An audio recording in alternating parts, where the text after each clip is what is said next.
जाते मेरे समाज सब पावे जगत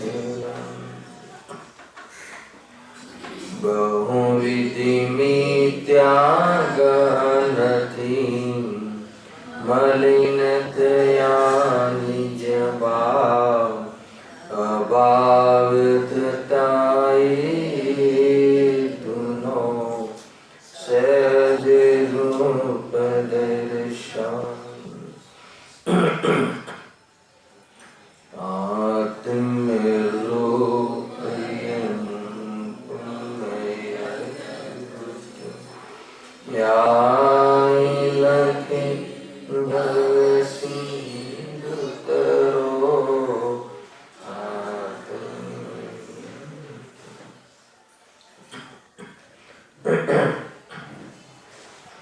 श्री मोक्ष मार्ग प्रकाशक ग्रंथ से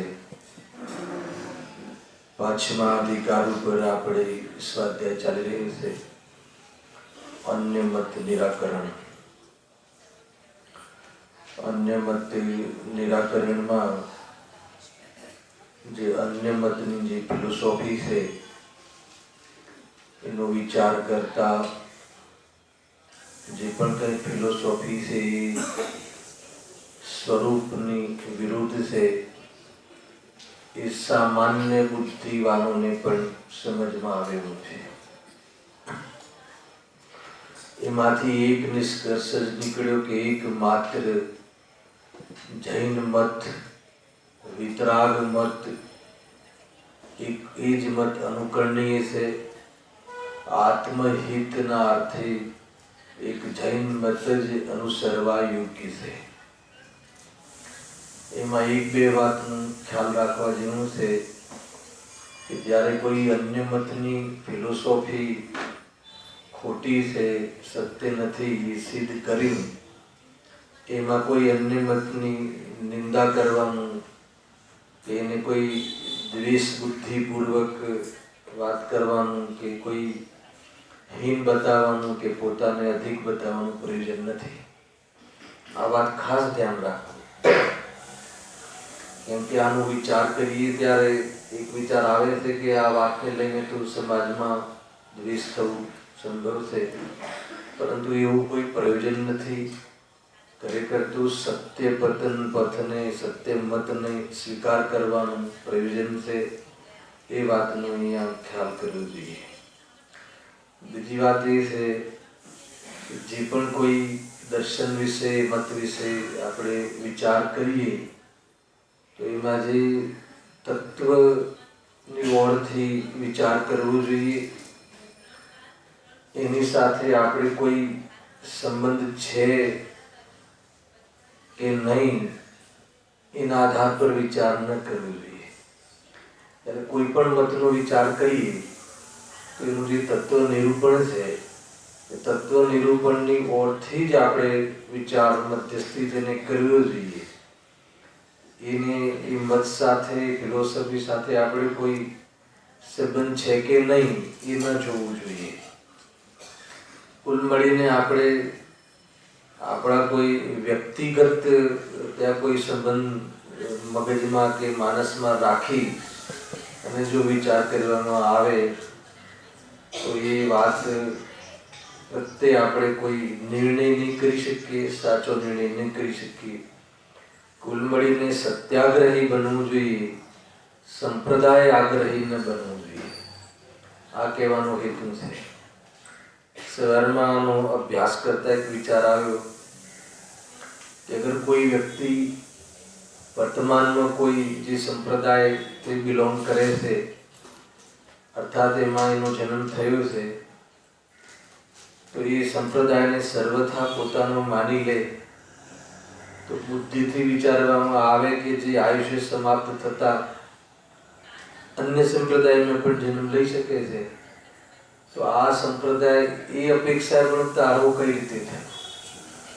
ज्यां जन्म थयो छे ये मारो संप्रदाय छे ए वात क्या लॉजिक थी पण सिद्ध थाय छे।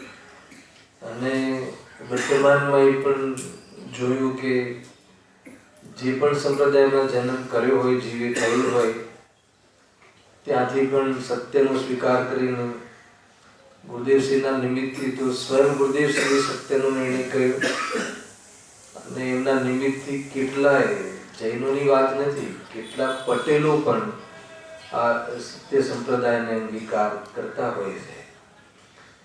અને એક વાર વિચાર કરીએ, ગુરુદેવશ્રી હંમેશા કહે છે કે કોઈ આ મારો મત તારો મત એમ નહીં, સાચા મતની વાત છે. અને જૈન ધર્મ કોઈ સંપ્રદાય નથી, કોઈ વાળો નથી. એ કથન મને એટલું ગમે છે કે પરિચિત છે બધાને, પણ કેટલી સિદ્ધિ થાય છે. કેમ કે એમાં જૈન ધર્મમાં જે સુખી થવાના માર્ગને અનુસરવાની વાત કરી છે, એમાં કોઈ માત્ર મનુષ્ય ગતિના જીવો માટે વાત કરી છે એવું પણ નથી. ચારેય ગતિના સંઘી પંચી જીવ આ ધર્મનું, આ સત્યનું અનુસરણ કરી અને આત્મહિત કરતા હોય છે. બરાબર છે? તો બસ એ પર્ટિક્યુલર કોઈ મનુષ્ય ગતિમાં કોઈ સંપ્રદાયની, કોઈ અન્ય સંપ્રદાયની એવી કોઈ મોનોપોલીની વાત આ નથી. બહુ વ્યાપક અને બહુ સૂક્ષ્મ ચરિત વાત છે. ગુરુદેવશ્રીજી કથન કર્યું ને દીપકભાઈ કે આ કોઈ સંપ્રદાય નથી, બિન સાંપ્રદાયિક માર્ગ છે. આમાં કોઈ સંપ્રદાયનો ઠેકો છે કે આ સંપ્રદાય જ આને અનુસરણ કરવું જોઈએ, કોઈ અધિકાર છે, એવું નથી. આ તો જીવ માત્રને આ જૈન શાસન, જૈન ધર્મને અંગીકાર કરવાનો અધિકાર છે. અને ચારે ગતિઓના જીવો, સંગી પંચી જીવો કમાલ કરતા હોય છે. નારકી પણ ત્યાં મંદિર આદિ કાંઈ નથી, છતાં પણ એ તત્વનો વિચાર કરીને પોતાનું આત્મહિતને સાધતા હોય છે.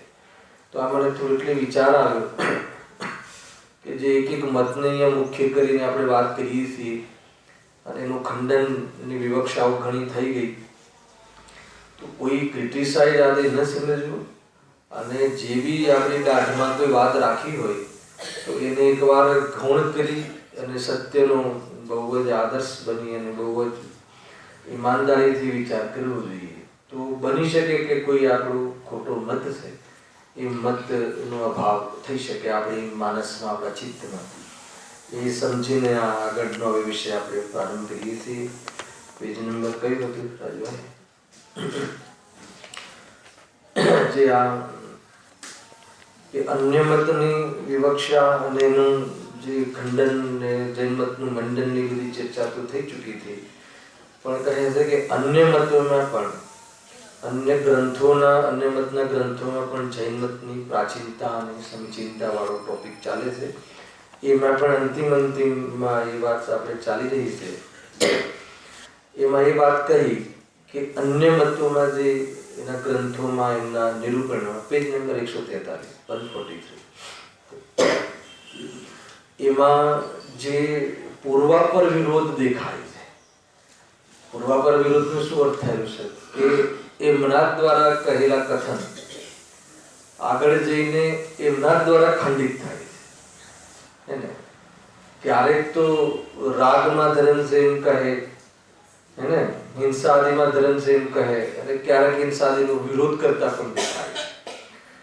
તો એવી કેટલીય વાતો અહીંયા એમના શ્લોકો દ્વારા આ વાત પૂર્વાપર જે અહીંયા વિરોધ આવે છે એમની વાતોમાં, સ્વયં એમના દ્વારા જ એમની વાત ખંડિત થાય છે. બરાબર છે ને? તો એ પ્રમાણે અહીંયા કહે છે.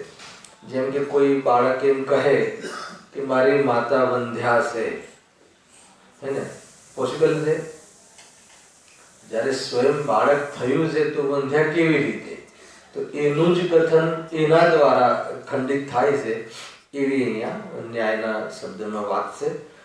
તો એમાં પેજ નંબર 143માં જે અંતિમ શ્લોક છે એના ઉપર આ વાત આવી છે કે કેવી રીતે, એક ઘણી વાતો થઈ ગઈ, હવે ઓર 2-3 શ્લોકો છે કે કેવી રીતે પૂર્વાપર વિરોધ છે.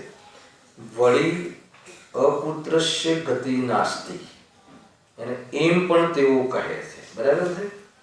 એટલે એમને આ કથન એમના ધર્મ ગ્રંથોમાં મળે છે. શું? અપુત્ર ગતિ નાસ્તિ શું અર્થ થાય છે કે પુત્ર વગર જે ગતિ છે એ બગડે છે. પુત્ર જે સંતાન શબ્દ લેવું બરાબર, સંતાન શબ્દ છે એટલે પુત્ર થઈ ગયું. એમાં પછી બીજી વિકૃતિ આવી શકે એટલે તમને આ સ્પષ્ટીકરણ કર્યું. ના ખ્યાલ આવે?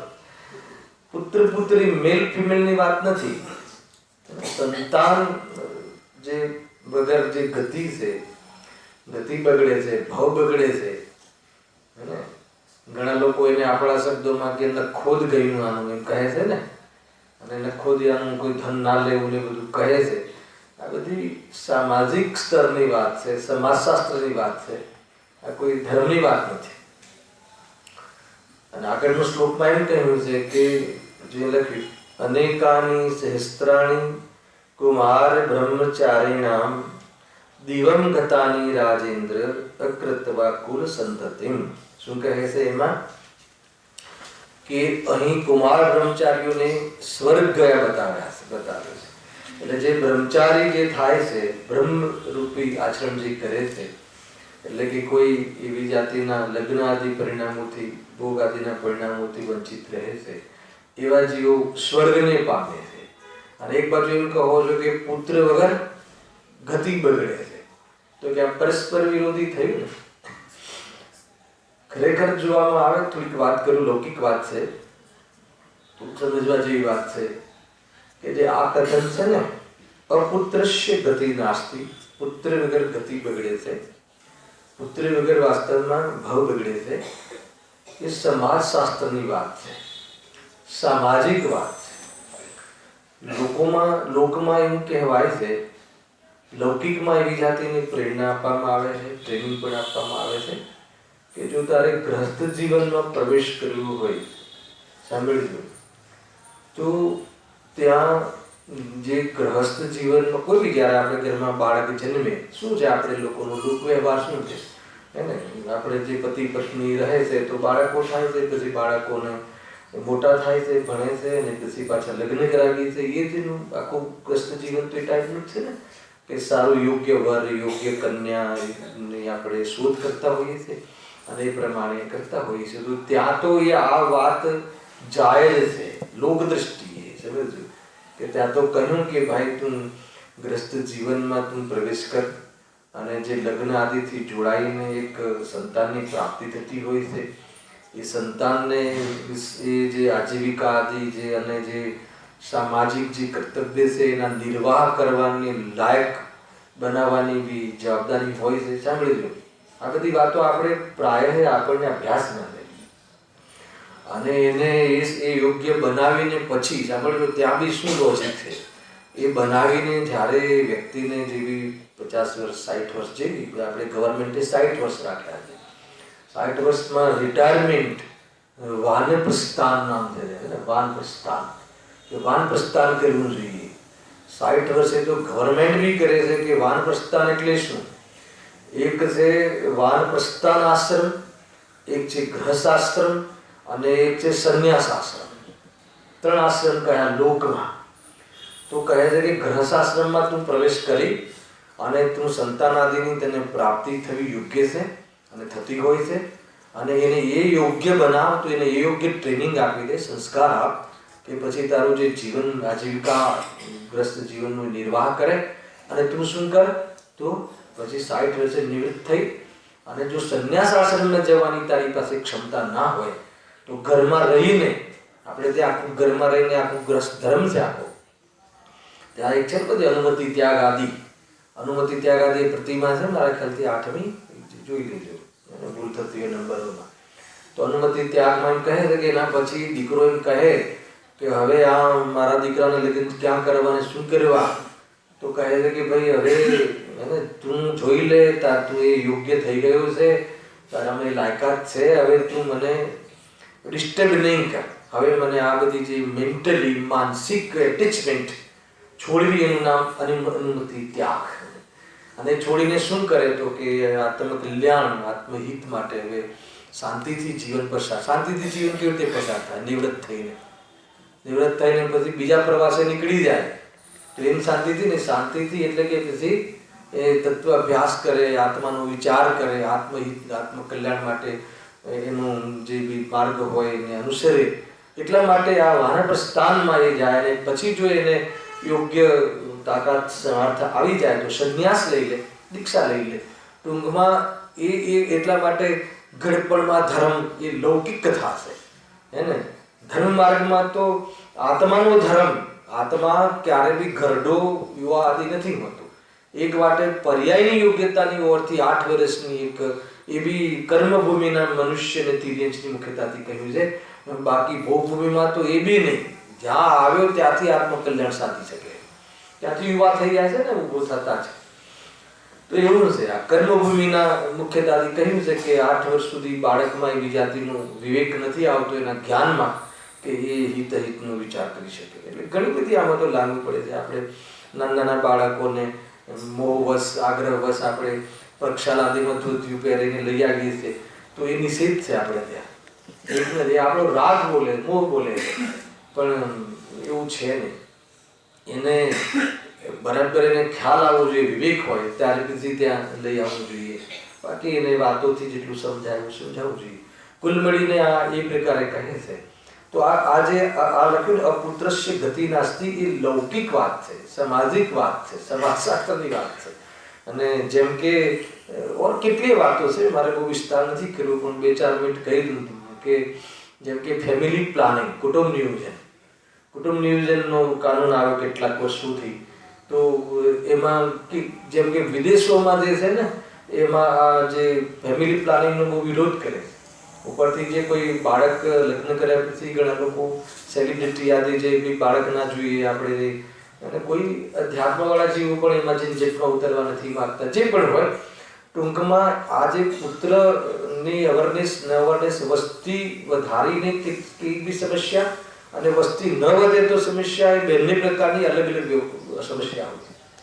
જેમ કે ફેમિલી પ્લાનિંગ જે કરવામાં આવે છે, જે અહીંયા એ લોકોએ એમને રજૂઆત કરી ગવર્મેન્ટે, તો એમાં જે બૌદ્ધિક સ્તર પર જે બુદ્ધિવાન જીવો છે એ ફેમિલી પ્લાનિંગ કરવા લાગ્યા. અને જે મજૂર વર્ગ છે, કે શેડ્યુલ કાસ્ટ છે, અને જે મુસ્લિમ આદિ જે પ્રજા છે, ત્યાં તો આને અનુકરણ ન કર્યું. એટલે કહે છે કે જે લોકોની જે ઉત્પત્તિ થશે હવે, એ કેવા જીવોની ઉત્પત્તિ થશે એ બી કહ્યું. ખ્યાલ આવે ને. અમુક જગ્યાએ તો જો વિદેશોમાં તો આનો જે બહિષ્કાર કરે છે લોકો, તો ત્યાં તો એને પછી પ્રોત્સાહિત કરે છે બાળક માટે, એને એ પ્રમાણેની વ્યવસ્થાઓ આપે છે, બધું એ બધી લાભ બી પ્રદાન કરે છે કે બધું ફ્રી ઓફ ચાર્જ તમારી ડિલિવરી આદિ ઘણું બધું. કેમ કે આખી પુસ્તોની પુસ્તો લુપ્ત થઈ જાય. જેમ કે જર્મનીમાં ઘણું પ્રોબ્લેમ છે, કદાચ તમે વાંચતા હોય તો, એ જર્મનીના લોકો બધા ટેલેન્ટ કહેવાય છે, પણ એના આ ત્યાં બહુ ચાલે છે બાળક નહીં જોઈએ તો એને લઈને જે ક્વોલિટી જે છે એ ઉત્પન્ન થતી નથી. જેમ કે પારસી લોકો લુપ્ત થવા લાગ્યા, નસ્લોની નસ્લો સમાપ્ત થઈ જાય. અને તમે એક બૌદ્ધિક દ્રષ્ટિ, લોક દ્રષ્ટિ વિચાર કરો કે બધા જ મનુષ્યો આમ વિચારે કે તીર્થંકરોના જીવોની ઉત્પત્તિ થવાની વાત ને બધા પ્રસંગો આવે છે, એ કેવી રીતે સમજાય? કોઈ અહીંયા સંસાર માણવાની પ્રેરણા નથી, પણ આજે આ કથન છે એ ધર્મ ક્ષેત્રનું કથન નથી. આ લોકોએ આને ધર્મ ગ્રંથોમાં નાખી દીધું. આ તો લૌકિક વાતો છે. ધર્મ ક્ષેત્રમાં તો કે જે સંયમથી રહે તો મુક્તિને પ્રાપ્ત થાય છે, અને ભોગાદિની પ્રવૃત્તિમાં રહે તો એ મુક્તિને પ્રાપ્ત થતું નથી. કોણ કોનો પુત્ર, કોણ કોને, તો જેનું જે સ્વકાલમાં જે બધા બાહ્યમાં જે સંબંધો છે એને લઈને તો દુઃખી થાય. ત્યારે મોક્ષ માર્ગની વાત આપણે ત્યાં આવે, આત્મહિતની વાત આવે તો એને એ રીતે જોવાય છે. જે ગ્રસ્ત જીવનમાં પુત્ર આદિની પ્રાપ્તિ થઈ હોય તો પણ એનાથી હું જુદો છું, એ હું એ નથી, અને હું નથી, એ મારો નથી, હું એનો નથી. અહીંયા તો એવું શીખવાડવામાં આવે છે. તો કે જૈન શાસનમાં તો એ બતાવવામાં આવે છે ને, તું તારે ત્યાં તો ઘડીમાં એમ કે પુત્ર ન હોય, સંતાન ન હોય તો કે ભાવ બગડે છે, ગતિ બગડે છે, અને આગળની ગતિ પણ બગડે છે. આ બધું તમને ખ્યાલમાં બહુ ચાલે છે. અને એમાં પુત્ર શબ્દ નાખીને સમાજમાં એટલી વિકૃતિ લાવી દીધી કે જે ભ્રૂણ હત્યાઓ થવા લાગી. અને ગવર્મેન્ટને બાકાયદા જે ભ્રૂણનું પરીક્ષણ કરવાનો નિષેધ કરવો પડે. આવ્યું કે ના, આ તો હું થોડા હિન્દી ગુજરાતી શબ્દ બોલું છું, બધા ઇંગ્લિશ શબ્દોથી વાકેફ છે ને. એબોર્શન આ જે તો કે બહુ થવા લાગ્યા જીવો. બાળક છોકરી છે, ખતમ કરો. હાલો. હવે પછી જૈન શાસનમાં બેટી બચાવો શું ચાલ્યું હમણાં? હે, બેટી પઢાઓ બેટી બચાવો, આ બધા સ્લોગન આવવા લાગ્યા. શું કરે? અરે એ પણ અહીંયા તો કહે છે કે કોણ બેટો, કોણ બેટી, કોણ સ્ત્રી, કોણ પુરુષ, કે ભગવાન આત્મા છે.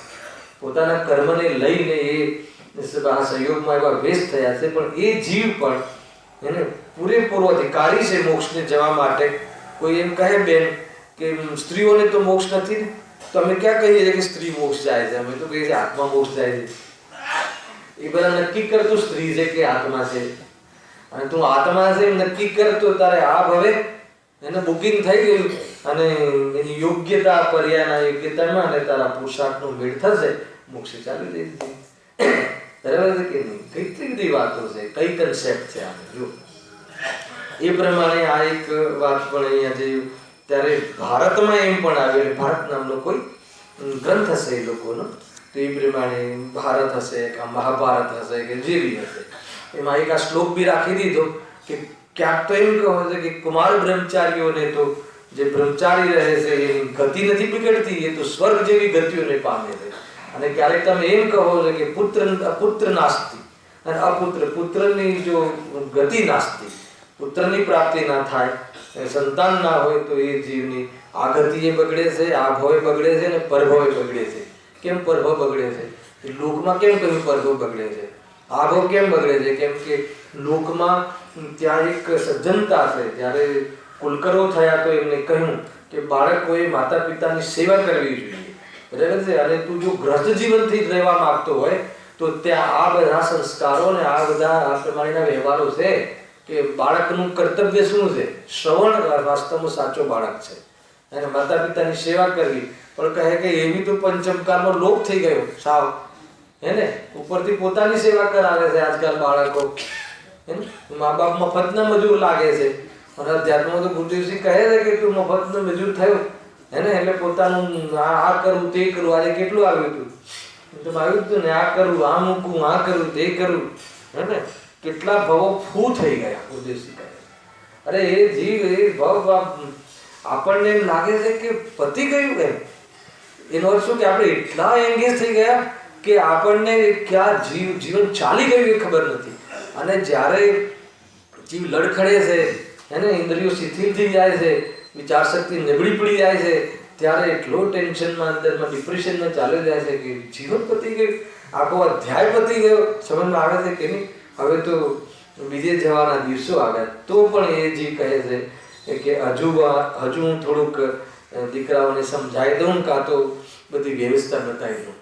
આ જીવને કાંઈ એવું નથી થતું કે ભાઈ હું આગલા ભવે બી રહેવાનું છું, હંમેશા રહેવાનું છું, તો હંમેશા રહેવાનું છું તો ગતિઓમાં રખડવું એ ઠીક નથી, શોભતું નથી.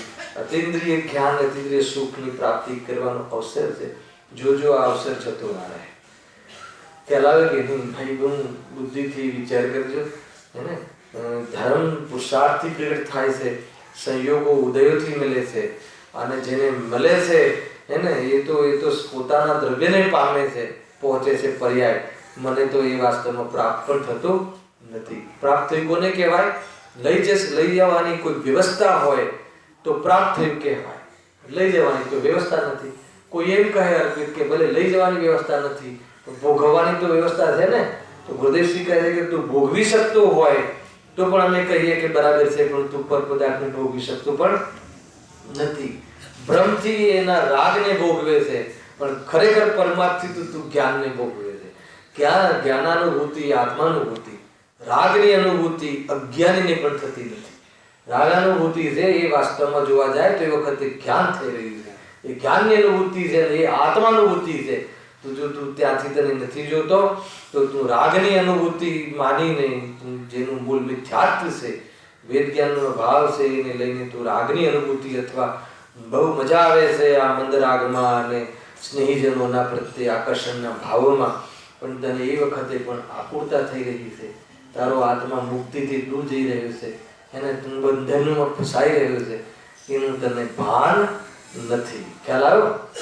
બધી વાત આવી ગઈ. બીજા મતોની વાત આવી ગઈ, આપણા મતોની શું વાત એથી આવી ગઈ. બરાબર છે પ્રભુની વાત? બહુ વિચાર કરજો. બહુ રસિક આ અધિકાર છે. આપણને એમ લાગતું હંમેશા જેવો અધિકાર છે એને વાંચતા એવું લાગે છે કે નહીં? જો જોરદાર. વળી ઋષિશ્વર ભારતમાં પણ એમ કહ્યું છે. કયું ચાલે છે ટોપિક? પૂર્વા પર વિરોધ, હે ને, પૂર્વા પર વિરોધ લાગે, તમારા ગ્રંથોમાં ઠેકાણું જ નથી, હે ને, કોઈ ચિંતા નહીં કરતા, આપણને બી કહેશે કે તમારે ક્યાં ઠેકાણું છે, ઘડીમાં નિત્ય કહો છો, ઘડીમાં અનિત્ય કહો છો, હે ને, તો કહે છે કે અમારે ત્યાં સ્યાદવાદ છે, અપેક્ષાથી એ વાતને સિદ્ધ કરીએ છીએ કે કઈ અપેક્ષા નિત્ય છે ને કઈ અપેક્ષા અનિત્ય છે. તમારે ત્યાં સ્યાદવાદ છે જ નહીં, સર્વથા નિત્ય કાં તો સર્વથા અનિત્ય, કાં તો ક્યારેક કામ ક્યારેક કામ, ક્યારેક તો ક્યારેક રાગથી ધર્મ, ક્યારેક વિતરાગતાથી ધર્મ.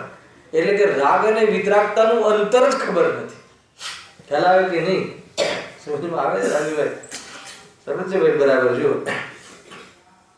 હવે આચરણ સંબંધી એમને ત્યાં આવે છે, અને એમાં કેવી રીતે બે ચીજોમાં એમને બે કથનોમાં વિરોધાભાસ છે એ અહીંયા કહ્યું છે. જો મધ્યમાસાસન રાત્રં ભોજનમ કંદ ભક્ષણમ એ કુર્વંતી વૃથાસ્તેસ્તામ એ કુર્વંતી વૃથાસ્તેષાં તીર્થયાત્રાં જપસ્તપ વૃથા એકાદશી પ્રોક્તા વૃથા જાગરણમ હરે વૃથા ચ પૌષ્કરી યાત્રા કૃતર્સન ચાંદ્રાયણમ વૃથા ચાતુર્માસ્યે તુ સંપ્રાપ્તે રાત્રિ ભોજ્યમ કરોતિ યમ તસ્ય સુદિન વિદ્યેત ચાંદ્રાયણ સત્તૈરપી.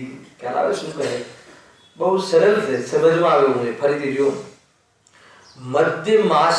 મધ્યમાસાસનમ, હે ને, રાત્રમ ભોજનમ કંદ ભક્ષણમ. શું કહે છે? કે જે રાત્રિ ભોજન કરે છે, મધ્ય માસનું સેવન કરે છે, હે ને, મધુ અને માસ, બે ત્રણ. મધ એટલે શહેદ, મધુ એટલે શરાબ, બરાબર છે ને, અને માસ ત્રણ આવે છે ને આપણે મધુ ને માસ. શહેદ બહુ અપક્ષ છે, ધ્યાન રાખજો ભાઈ. એટલે શું કે મધમાખીનું જે મધ હોય ને દવાઓમાં, આ ને તેને દીકરાઓને ચટાડતા હોય છે ને, એના જેવું કોઈ અશુદ્ધ ચીજ નથી, એમ કહે છે. બહુ જ દોષ છે.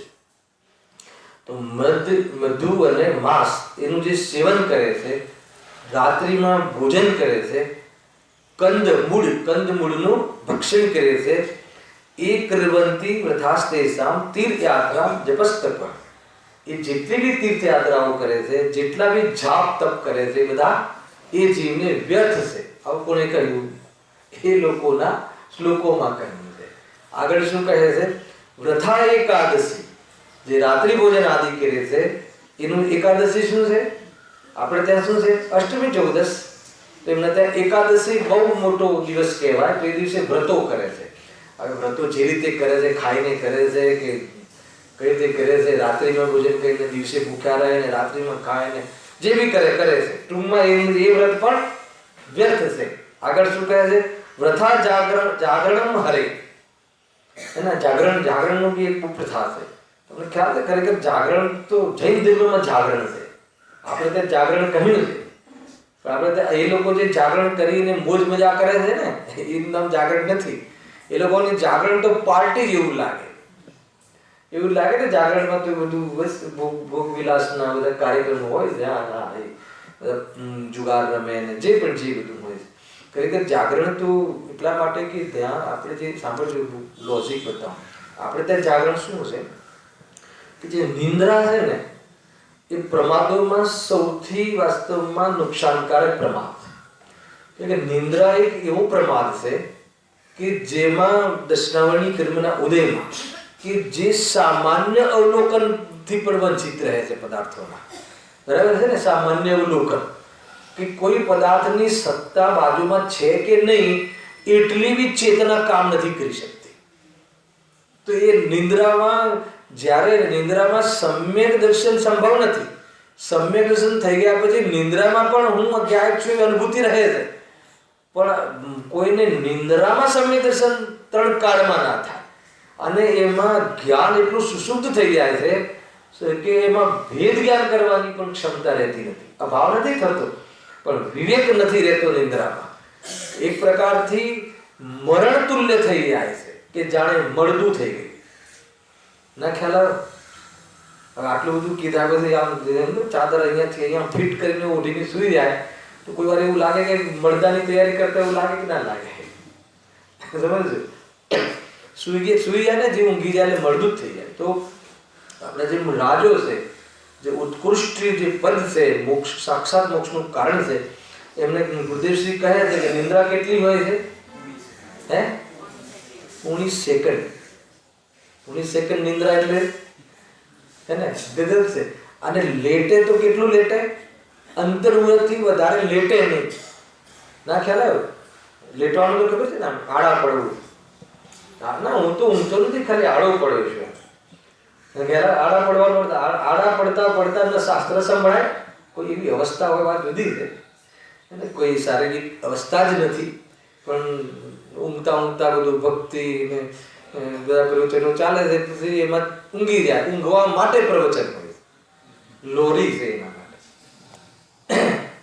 બહુ દોષ લાગે છે, આપણને ખ્યાલ નથી કે એ બધા કાર્યો, જો કોઈ એવી અવસ્થા છે, શારીરિક કોઈ નબળાઈ છે, અવસ્થા છે, રોગ છે, એ તો સમજમાં આવે છે. બાકી બહુ જીનવાણીનો વિનય, ડિસિપ્લિન અને એ બધું સમજવું જોઈએ. એના બધા વિષયો છે, આખા એક ચેપ્ટર છે.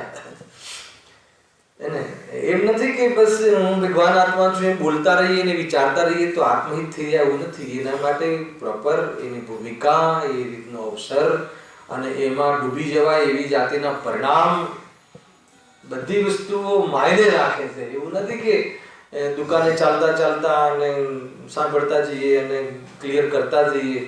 તો એ કાલ તમે એક શબ્દ વાપર્યો ને, એકેડેમી, ને આ તો એક પ્રકારથી શિક્ષણ થયું કે ઠીક છે ને, એમાં શું છે, એમાં મોટી વાત નથી. છોકરાઓ પરીક્ષા આપવા જાય ત્યારે આમ ચાલતા એમ વાંચે ને છે કે એ બધી વાત તો અહીંયા નથી. આ એવી ચીજો નથી. આ તો આત્મહિત માટે બહુ પવિત્ર વસ્તુ છે. વિચાર કરજો. તો કોઈ કહે કે પણ મારી પાસે સમય જ નથી. તો કે તમારી પાસે શું કેમ સમય નથી? કે બહુ કામ છે. કામ કી જ્વાલા ને બહુ કામ હોવું એનું નામ જ મોહ છે. આવે ને, રોટલા અને છાશની વ્યવસ્થા થઈ ગઈ હોય તો બહુ કામમાં નહીં ઉલઝતો. પછી કોઈ કહે કે રોટલા છાશની તો વ્યવસ્થા કરવી ને, કે જઈની તો એટલું પુણ્ય લઈને આવે જ છે કે રોટલા છાશની વ્યવસ્થા એને હોય જ છે. કોઈ અપવાદમાં હોય તો કોઈ ફરક નથી પડતો, એનાથી કોઈ આત્મહિત રોકાતું નથી, કોઈ ચિંતાનો વિષય નથી. પણ જે આ ધર્મ ક્ષેત્રમાં ધર્મને એક પ્રકારથી એટલું પ્રોફેશનલ ને એટલું બધું હે ને, એને ઠાઠથી ને ચમક ધમકથી ને રૂપિયાઓથી એને માપવામાં આવી ગયું કે જે ધર્મની જે ઓરિજિનલ જે ગરિમા છે વિતરાગતાની, એ ગરિમા લોપ થઈ. સામાન્ય કથા નથી આ એ રીતે છે. આ વાત સમજવા જેવી છે કે જીવને એનું પવિત્ર જીવનની અવેરનેસ છે સમ્યક દર્શનની પ્રાપ્તિમાં. બાકી કોઈ પણ 5 લબ્ધિ પૂર્વક સમ્યક દર્શન થાય. બાકી શુદ્ધિ લબ્ધિ તો કહી, પણ કોઈ ધન લબ્ધિ નામની કોઈ લબ્ધિ એમાં જોઈ નહીં મેં. તો તમને કોઈ 6ઠી 7મી લબ્ધિ કોઈ ખ્યાલ આવતો હતો? ધર્મ ક્ષેત્રોને, ધર્મના કાર્યોને એ રીતે મોડિફાઈ કરી નાખ્યા કે બધામાં જાણે ભોગવિલાસનો અને જાણે એમાં કોઈ બાહ્ય કોમ્પિટિશનનો, હું વધારે ને હું નાનો ને હું મોટો, એવી જાતિની જ આપણને એમાં ગંધ આવ્યા રાખે. અને એટલું પોલિટિક્સ ને એટલી બધી હે ને, એવું લાગે કે ધર્મ ક્ષેત્રમાં પણ માયાચારી ને એવું લાગે કે કોઈ ભાઈ માયાચારી કરવાના સ્થાન ધર્મ ક્ષેત્ર થોડી છે. માયાચારી મટાડવાના સ્થાનો છે. આ તો મટાડવી કેવી રીતે એ શીખવાના સ્થાનો છે. તો ત્યાં તું એટલી માયાચારી ને એ ને પોલિટિક્સ ને ચઢાવવામાં પોલિટિક્સ ને બધું બહુ ચાલતું હોય છે. સામાન્ય રીતે જાણે તો જો કંઈ મતલબ બી નથી એને તો ચાલે રાખે છે આ બધું, અને ચાલતું રહેશે આ બધું. સુધારવા જવું કે સુધરી જવું, અરે પોતાનાથી શરૂઆત કરે તો સમાજ સુધરી જશે. ગાંધીજીની નીતિ છે ને, એમાં સ્વયં તું સ્ટાર્ટ તારાથી કર તો દરેક જીવના માટે આ છે. બધા જીવ પોતાના માટે સ્ટાર્ટ કરે તો સમાજ સુધરી ગયો કહેવાય.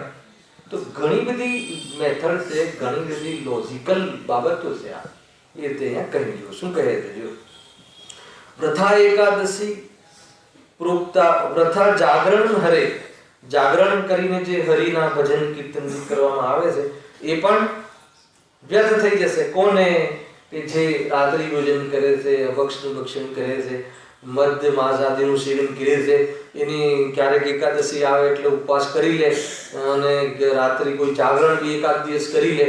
અને આ બધું જો અત્યારે લખ્યું પણ દેખાય છે. જે લોકો જાગરણ આદિમાં ધર્મ માને છે તો જાગરણ આદિ કરીને ભજન કીર્તન જોરદાર કરે અને પછી બીજા દિવસ નહીં, બધું એક દિવસથી રાત્રિ ભોજન ને ભક્ષણ ને બધું ચાલુ છે. ખરેખર જે આ વ્રતાદિમાં બી જે આવે છે ને, હું તો ઘણી વાર કહી ચૂક્યો છું કે જે વ્રતાદિને જે ધારે છે ને તો એકદમ જેને રાત્રિ ભોજનનો ત્યાગ ના હોય, સાંભળજો, અને જેને હોટલના ભોજનનો ત્યાગ ન હોય એ જીવ સીધા 10 ઉપવાસ કરે તો ઉચિત નથી. ઉપવાસ બહુ મોટું તપ છે, ધર્મ નથી. પણ એવા ધાર્મિક જીવો ઉપવાસમાં દેખાતા હોય છે મોટા તપોમાં કે જેને હવે જે ભક્ષ ભોજન જે છે એ ભોજનનો પણ વિકલ્પ તોડવાની તૈયારી છે. અને એ તૈયારી વાળા જીવો માટેના એટલા બધા તપો તપતા હોય છે. ખ્યાલ આવે કે નહીં? પણ તું બધું જે બધા હોટલ આદિને તો શું કરવું હે ને? તો જ્યાં સુધી હોટલના ભોજન કરતા હોઈએ ત્યાં સુધી ઉપવાસ ના કરવા, એ નીકળેલો અર્થ.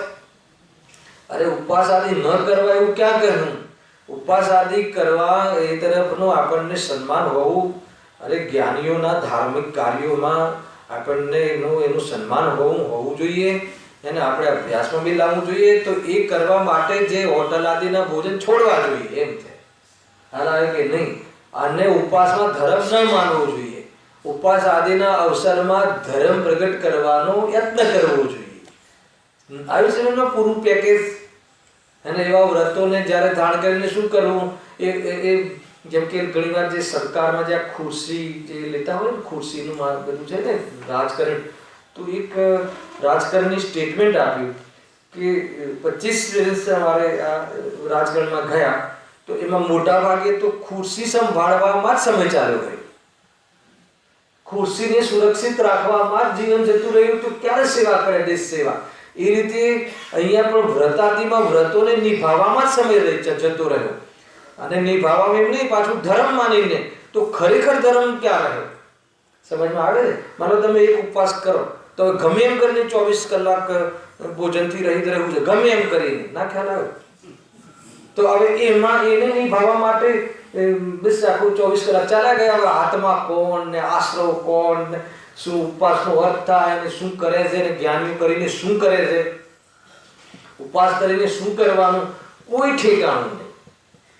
તમે માને છે કે નહીં? અહીંયા તો બીજી વાત છે પણ જોડે જોડે આ વાત બી કહી દઉં ને, અલગથી ક્યારે લેવાશે ક્લાસ? અમે ક્લાસ તો જલ્દી આપણે લઈ બી નથી શકતા. હમણાં આજે બી પોસ્ટપોન છે, કેન્સલ નહીં. શનિવારના રાતના ક્લાસોની વાત હજુ એની યોગ્યતા નથી થઈ ગઈ. જોશું. તો મૂળ વાત એ છે કે બીજું અહીંયા શું કહે છે કે વ્રથા એકાદશી પ્રોક્તા વ્રથા જાગરણ હરે વ્રથા જ પૌષ્કરી યાત્રા. એના પુષ્કરજી કોઈ નામ સાંભળ્યું છે? પુષ્કરજી. એ લોકોમાં પુષ્કરજી બહુ મોટું, જેમ આપણે જેમ શિખરજી ગણાય, અમુક લોકોને પાલિતાણા ગણાય, અને જેને જે ગણાતું હોય બરાબર છે. જેમ કે સોનગઢ ગણાય. તો અલગ અલગ આપણે આપણા તીર્થધામોની મહિમા આપીએ છીએ ને, એમ એ લોકોમાં પુષ્કરજી, બ્રહ્માનું કોઈ મંદિર હોય તો ખાલી પુષ્કરજીમાં છે મોટું મંદિર છે. પુષ્કર જોવા નહીં જતા હે ને? તો આ તો કહી દીધું તમને, જિજ્ઞાસા તૂટી જાય. દર્શનીય બી નથી અને પ્રવાસમાં પ્રદર્શનીય બી નથી. ના ખ્યાલ આવ્યો? સમજી લેજો. વ્રથા જ પૌષ્કરી યાત્રા, એ પુષ્કરજીની યાત્રા પણ વ્યર્થ છે. માનો કે અર્થ ખ્યાલમાં આવે છે? રાત્રિ ભોજન, અભક્ષ ભોજન, શરાબાદીનું સેવન, સાત વ્યસનોથી લોપ્ત, અને પછી આ વર્ષમાં એક યાત્રા જતી હોય સંઘ કાઢે તો એમાં જઈ આવે તો કહે છે કે યાત્રાનું ફળ ધર્મ તો છે નહીં પણ પુણ્ય પણ નથી. હવે તો યાત્રાઓમાં ડિમાન્ડ કરતા હોય છે લોકો, હે ને? જે કેટરસ રાખે તો ભાઈ રાત્રિમાં છૂટ છે તો અમે આવીએ. છે હવે ક્યાં મેળ પડવાનું જીતુભાઈ? સમજમાં આવે છે? ખરેખર આ સાંભળવા મળે છે ને ભાઈ. અને એક્ટ્રેસ બી પોતાનો બિઝનેસ જમાવવા માટે સ્પેશિયલ લખે કે ભાઈ કોઈ ખાસ તકલીફ હોય તો રાત્રિમાં છૂટ છે. અરે કદાચ તું છૂટ આપવી ના જોઈએ અને આપવી પડે તો તું એને જાહેર ન કર. જાહેર કરે એ તો કાયદામાં આવી ગઈ. આવે છે કે અરે તારી કોઈ કમજોરી છે તો છુપા બારણે કર. તું આ ધર્મને નિંદા થાય એવા કામ નહીં કર. તને પાણી લેવાનો વિકલ્પ છે, નથી રહેવાતું, તારી મજબૂરી છે, તો તું ધર્મ ક્ષેત્રોમાં અને ધર્મ સ્થાનોમાં તું બધાને એની તારાથી પ્રેરિત થઈને અન્ય જીવો બી એવા ખોટામાં જોડાય એવી પ્રવૃત્તિ તું નહીં કર. પેલા તો પ્રવૃત્તિ જ નહીં કર, પણ કરવા પડવાની તારી મજબૂરી હોય અથવા તું તારી ક્ષમતા ના હોય તો પાપ છુપાઈને થતા હોય છે, હે ને? એમ તું તો પાપ છુપાવવાનો અર્થ એવું નહીં લેવું કે પાપ તો કરવા પણ પાપ નથી એવું બતાવડાવું, એમ નહીં. એ વાત નથી અહીંયા. તમને ખ્યાલ આવે છે મારો વિસ્તાર કે ભાઈ એને ઠીક નથી. અને જે નેતૃત્વ કરે છે સમાજનું, વિદ્વાનો છે, આગળ પડતા જે વ્યક્તિઓ છે, ટ્રસ્ટીઓ છે કે જેને આદર્શ બનાવતા હોય છે લોકો પોતાના સામાન્ય લાઈફમાં. આદર્શ તો દેવશાસ્ત્ર ગુરુ જ છે, પરંતુ જે સામાન્ય કોઈ એને ફોલો કરતા હોય છે તો એનું જીવન અગર જો સહી ના હોય તો ગાદી પર બેસવાનો પણ અધિકાર. સામાન્ય વાત કરું છું, સબ્જેક્ટ તો બહુ ઊંચી ચીજ છે, બધી લીધું છે હોય પ્રમાણે. આગળ શું કહે છે કે વ્રથા પૌષ્કરી યાત્રા કૃત્સ્તન ચાંદ્રાયણમ વ્રથા. ચાંદ્રાયણ શું છે? ચાંદ્રાયણ એ લોકોનું એક બહુ મોટું વ્રત છે. જેમ આપણે 10 લક્ષણ એમ એ લોકોનું આ મોટું વ્રત છે, એ પણ વ્યર્થ જશે.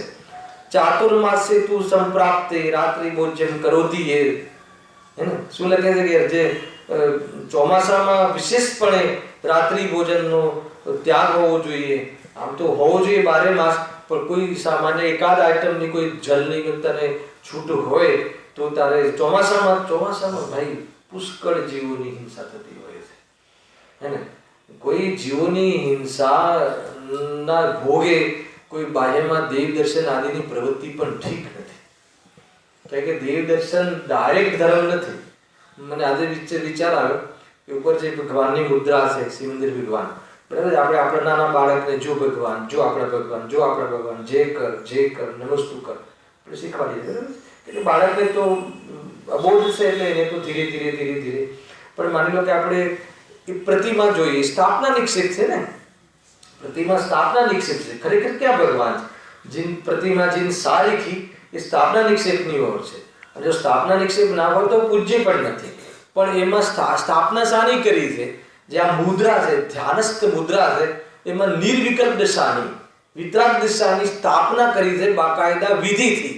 એને એટલા માટે એ સ્વરૂપની ખબર ના હોય છે મંદિર ભગવાનની સામે જોઈને તો આપણને આંખ બંધ કરો કે ખુલ્લી રાખો, પણ જો સ્વરૂપ યાદ ના આવે અને આ સ્વરૂપ પ્રગટ કરવાનો ઉપાદેય છે ત્યાં સુધી એનો વિશ્વાસ ના આવે અને હું કરી શકું છું એવું ઇન્વોલ્વમેન્ટ ના આવે તો જે દર્શનીય જે વિભાગ છે એ વિભાગ પણ ક્યાં રહે?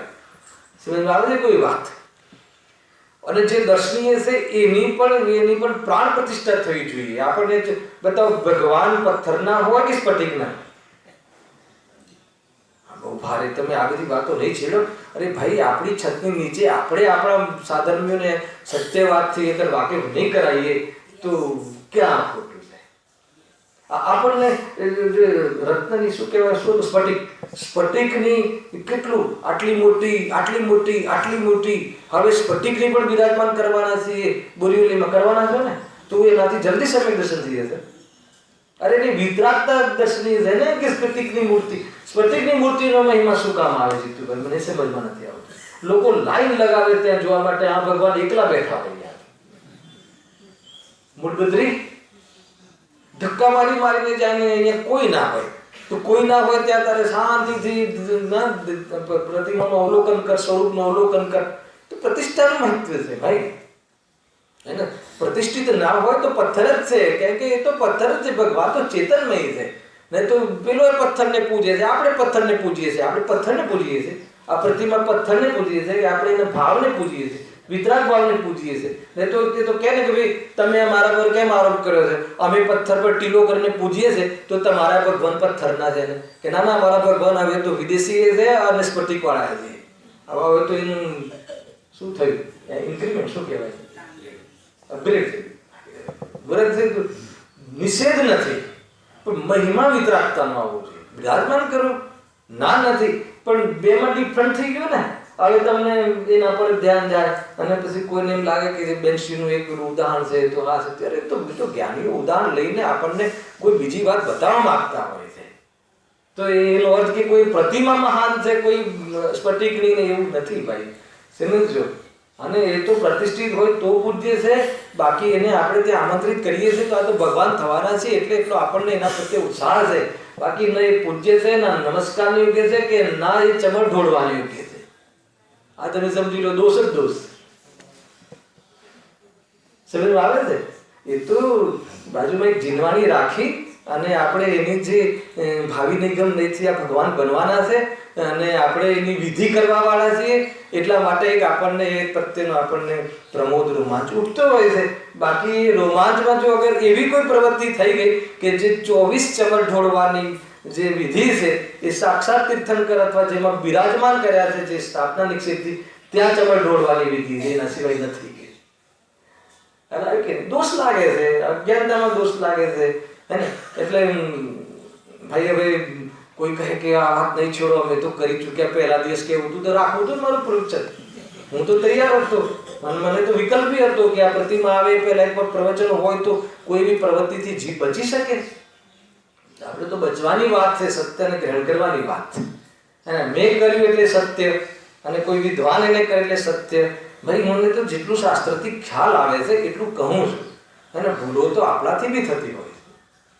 વાત ખ્યાલમાં નથી તું એ તો આખિરકાર તો એ અજ્ઞાનતામાં બધું ઘૂસી ગયું. હવે શું કે છે એ તો પછી અતિરેકમાં તો પછી લોકો અષ્ટવિધિ પૂજા કરવા લાગે છે, કાંઈનું કાંઈ કરવા લાગે છે. હવે ક્યાં તમે આખી મોટી સભાને ભીડને રોકશો, ક્યાં કરશો? એટલા માટે જ આ સ્વાધ્યાય રાખવામાં આવે છે. એટલે સ્વાધ્યાય કોઈ બી પ્રકરણમાં કેન્સલ કરવામાં નથી આવતું પ્રસંગમાં. કેમ કે કોઈ બી પ્રસંગ હોય એ પ્રસંગમાં અડધો કલાક બી વક્તવ્ય હોવું જોઈએ. કેમ કે પ્રાસંગિક વાત આવી જાય ને તો એમાં થતા દોષો જે છે ને એ દોષોથી બચાય છે. કેમ કે વિદ્વાનોને એ સંબંધી સોચ હોય છે, વિચાર હોય છે, સ્વાધ્યાય કરીને એની મેટર એમને ખ્યાલમાં હોય છે, હે ને? તો એટલા માટે આ એક બહુ સમજવું જોઈએ. હજુ તો કેટલાય અવસર આવશે, આગળ ભૂલ નહીં કરવાની, હે ને? પેલે થઈ હવે આગળ અવસર તો આવવાના જ છે ને. પ્રતિમા અહીંયાથી જઈ રહી છે તો ઠીક છે, આપણે બી, બાકી પથ્થર જ છે, કોઈ એમાં કશું જ નથી. ના ભાવિ નિગમ નથી તો ભાવિ નિગમ નથી તો આપણે પરમાત્મા છીએ, તો આપણી પૂજા થોડી થાય છે. એ તો એક નયોના માધ્યમથી એની અવસ્થાઓનું ધ્યાન કરવાનું હોય છે, હે ને? એમ તો ભૂત નહીં, નિગમ નથી, રાક્ષસ બી હતા આપણે, એકેન્દ્રિય બી હતા, નિગોદ બી હતા. એ ખ્યાલ 3 નહીં છે ને, ભૂત, ભાવિ અને વર્તમાન. નિગમ નહીં 7 નયોની ચિત્ત છે કે 7 નયોની ચિત્ત છે. ભાઈ બહુ વિદ્વતા ઠીક નથી. કોઈ કે નહીં ભાવિ નિગમ નથી અમે પૂજીએ છીએ, ભૂત નિગમ નથી. અરે તું છોડે ને. એમ તો સિદ્ધ ભગવાનને પણ ભૂત નિગમ નથી, સંસારી છે એમ કહેવાની પદ્ધતિ છે. તો કોઈને સંસારીની કલ્પના કરવા નથી કહી કે આવો સંસાર હોવા છતાં આ અવસ્થા પ્રાપ્ત કરી શકાય છે. એ સમજવા માટે નવું લગાવવાના છે, કોઈ માયામાં વ્યવહાર માટે નહીં. વ્યવહાર તો જે ચરણાન યોગની આજ્ઞા છે એનો અભ્યાસ હોવો જોઈએ. ભાઈ બહુ લાગે અતિરેકમાં, એને અતિરેકમાં કોઈ એવા કામો ના થઈ જાય કે જેથી કરીને આપણે અન્ય મતના કહેવાઈએ જૈન મતમાં આવીને બી જૈન મત અનુયાયી મિથ્યા દૃષ્ટિમાં નંબર ના આવી જાય. ધ્યાન રાખજો.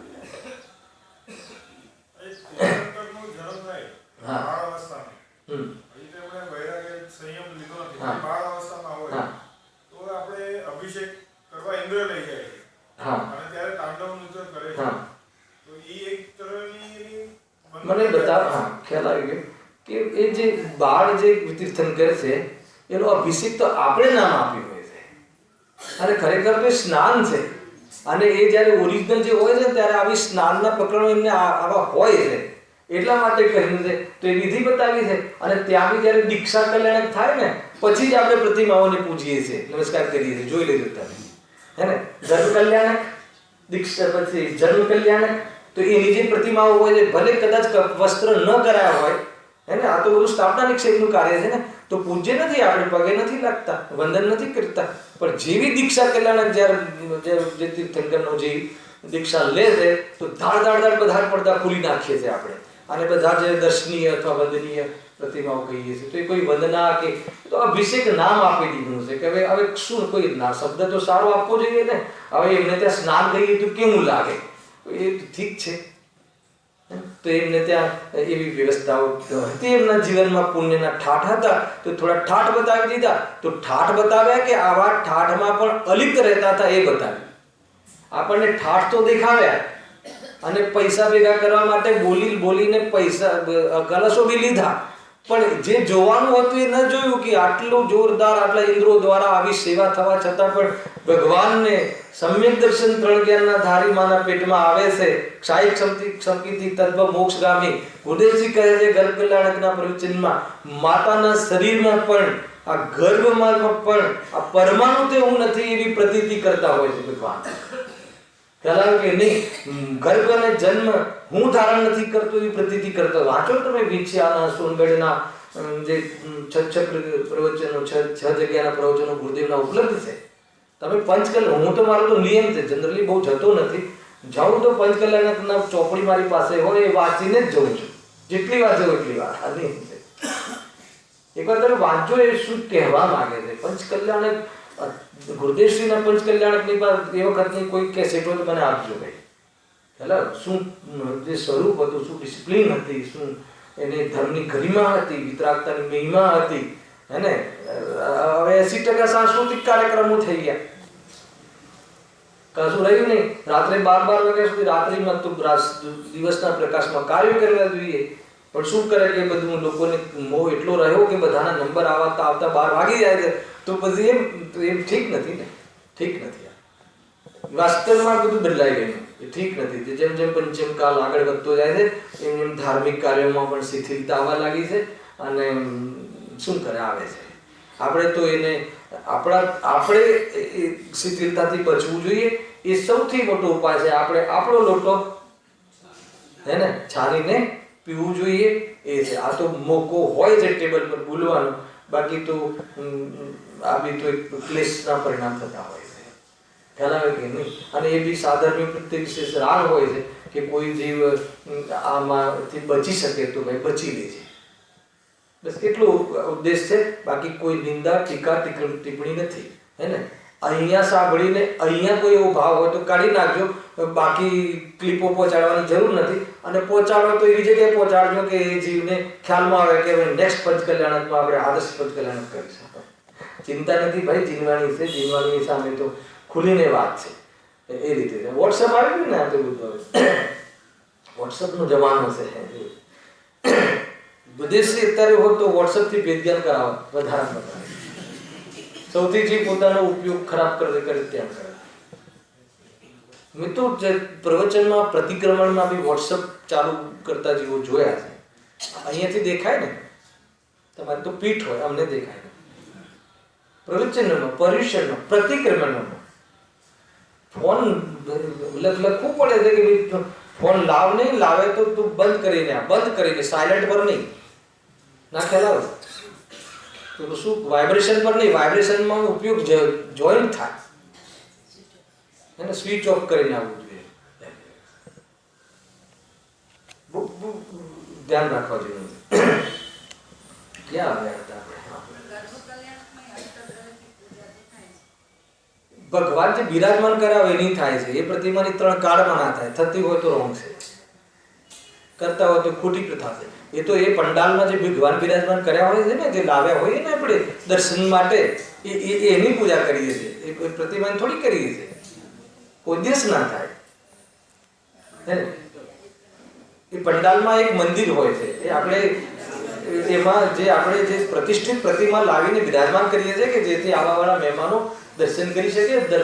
દર્શન દૂર હોય છે મંદિરો, એટલે પંડાલમાં કરતા હોઈએ છીએ. અને ત્યાંની તો અશુદ્ધિઓ થતી હોય છે, પણ એક અશક્યાત અનુષ્ઠાન લખે. આખો તમારા પંડાલમાં મોટો પેલું પાથરેલો હોય ને નીચે, તો હવે એના પર થઈને આપણે જતા હોઈએ છીએ તો શુદ્ધિઓમાં તો દોષ આવતો જ હોય છે. છતાં બી અશક્યાત અનુષ્ઠાનમાં નાખી અને એ કહ્યું કે અવશ્ય પ્રતિષ્ઠિત પ્રતિમા લાવજો પંડાલમાં, એ લોકો દર્શન કરી શકે.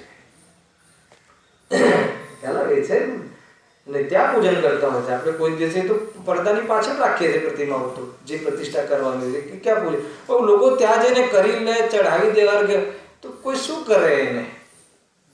ખ્યાલ આવે? ઠીક નથી, પણ તો કોઈ બંધ જ રાખે, પણ છતાં કોઈ બહુ હિજી કૂદીને જાય, શું કરે? મેં જોયું છે, અને એને બહુ આગ્રહ હોય છે, કરતા હોય છે. હા, બંધ જ હોય છે મોસ્ટલી તો ત્યાં. હા, બે દીક્ષામાં તો ખોલવું જ પડે. જેવું દીક્ષા કલ્યાણ થયું એટલે એ પૂજનીય છે, એને ખોલી નાખવું જોઈએ. દરેક જીવ દર્શન કરે. મુનિ દશાના દર્શન છે આપણે ત્યાં, અર્યન દશાના દર્શન છે, 5 પરમેષ્ઠિ પૂજ્ય. ત્યાર પછી આપણે પૂજ્યતા ચાલુ થઈ જાય. પૂજ્યતાનો વ્યવહાર હોય, કેમ કે એ વિતરાગ દશા, આત્મા એ વિતરાગ દશાઓ અને એનું સ્વરૂપ એ આત્મહિતમાં નિમિત્ત બનવા વાળું છે. હવે કોઈ ક્યાંય થતું હોય, ના થતું હોય, એટલો ઉપયોગ નહીં જવા દો. થાય નહીં, થતું કરતા હોય તો નહીં કરો. હા, કોઈએ કર્યું હતું, નતું કર્યું હોય, બિચારા જઈને ખ્યાલ ના હોય, કરી લીધું. હવે ધ્યાન રાખવાનું, બસ વાત આટલી છે.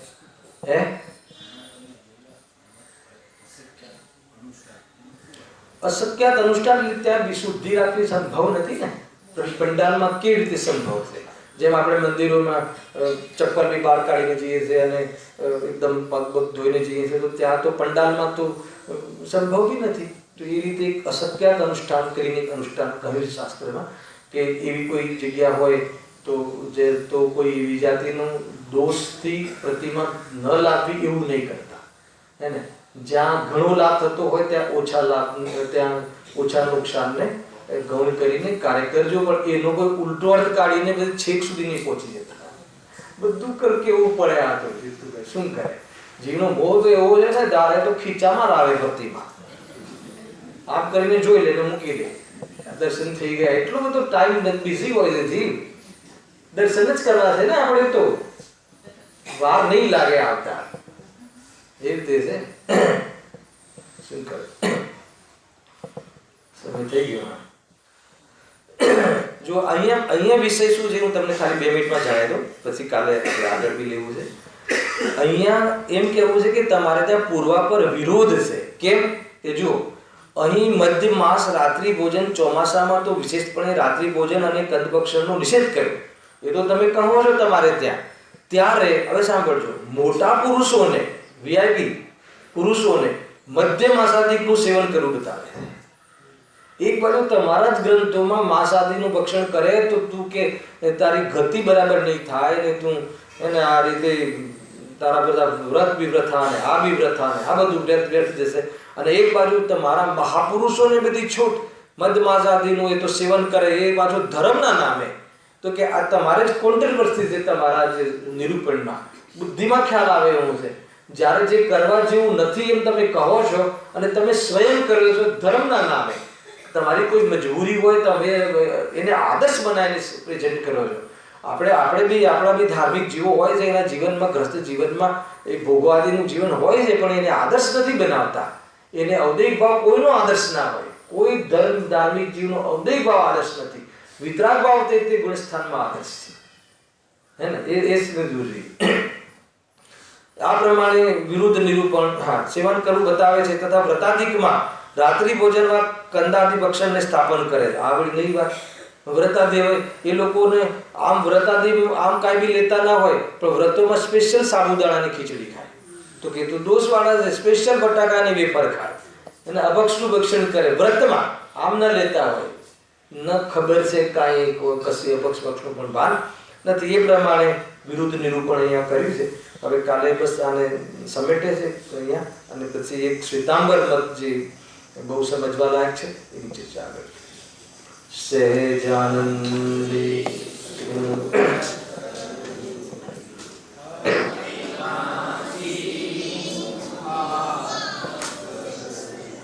સહેજાનંદી